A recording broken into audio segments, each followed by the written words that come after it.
So in the beginning. Yep.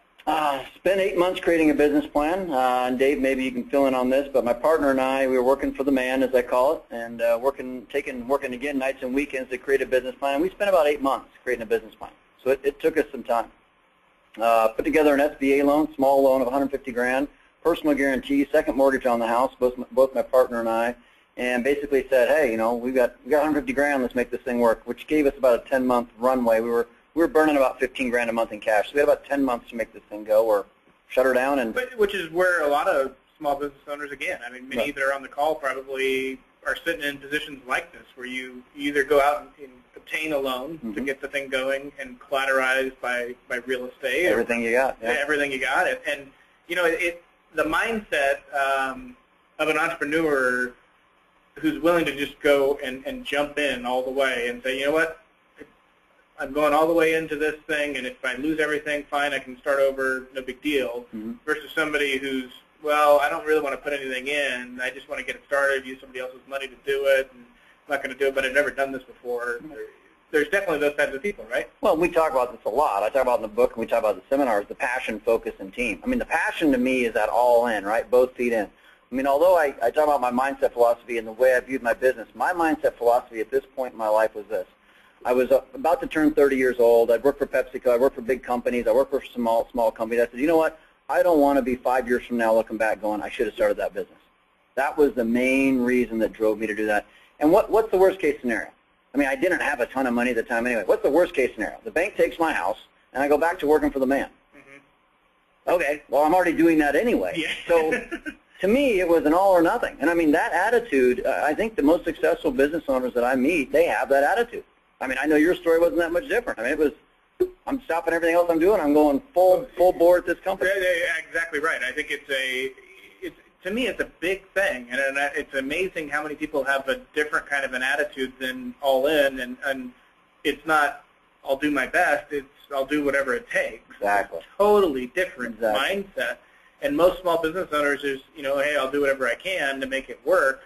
And, you know, if it doesn't, here's my backup plans. I had no backup plan. I didn't have any thought about what's going to happen next or any of that. It was just strictly, hey, this business is going to work, and I'm going to make it work. Failure is not an option. Yeah, absolutely. And again, we did negotiate an operating capital style loan. My only point there is, I don't talk a lot about it in the book, but, you know, everything is negotiable. I love negotiating. That's just who I am. The bank will negotiate with you. So when you start getting into terms, we talked about this yesterday on the other call, it's not the price, it's the terms. Really, if you're going to go and talk to the SBA or any kind of a banking, traditional financing, the terms are the key. So we actually were able to just pull the money out of the loan as we needed it and didn't pay interest on the whole loan. We ended up only pulling about 60 grand of the money out. We never used the rest of it. So opened in September '97, actually 2 days before my birthday. And then, like I said, we had a 10-month window to make it or break it. We signed our first big client after 4 months, which was a huge deal for us. It was about, my business, payroll, HR operations, and benefits. And it was about 130 employees, around $4 million in sales for us from a sales top-line number. And then we were cash flow positive, 6 months. I can't remember if it was 6 or 8 months. We were cash flow positive after 6 months and pretty much never looked back from there. Great.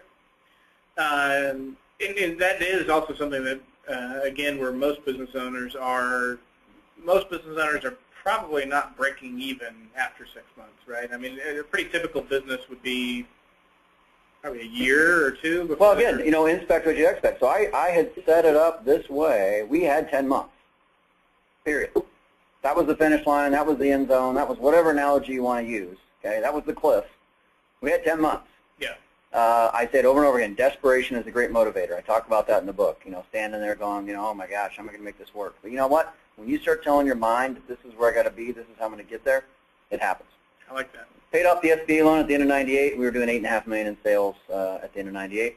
And I did not take my first paycheck, any kind of pay, not even paycheck, any kind of distribution or anything until the end of '99. So I went for about 2.5 years without any pay out of the company. And I think for some of the people that meet me or hear my story or read the book, that's what they really pull from this is I didn't go out and raise a bunch of venture money. It wasn't a family business. I didn't wake up one morning rich and somehow just plug money into this business. I'm just like probably everybody on this call. I bootstrapped the thing, had a good idea, executed on it, and then found ways to just continually raise that bar, continually turn that crank to make it cleaner and meaner and leaner so that I could eventually live the 40-hour work year. Well, I would say that you're not like most everybody on the call, including myself. Most of us did not get that where you did so quickly in your mindset. I think is most small business owners and us that run businesses, and I include myself in this lump group, is that we don't systematize the business, right? And I think that the uniqueness of what you did was that you created a system that systematized the business to where you could work the 40-hour work year, right? Correct. And that's ultimately what it comes down to. Is most small business owners don't ever think about systematizing anything. They're owner dependent versus system dependent, and you know, every company really is just its people. I mean, that's what it is. You don't invest in companies, you invest in people. You don't buy from companies, you buy from people. So to have these business owners walking around, you know, in control freak mode where they got to run every little aspect of the business, it's no wonder they're not building. In fact, they're not even building a business. Forget an asset. I mean, they own a job. I mean, they own a job. That's what and they're getting all the risk, which makes no sense to me. Yeah. So now,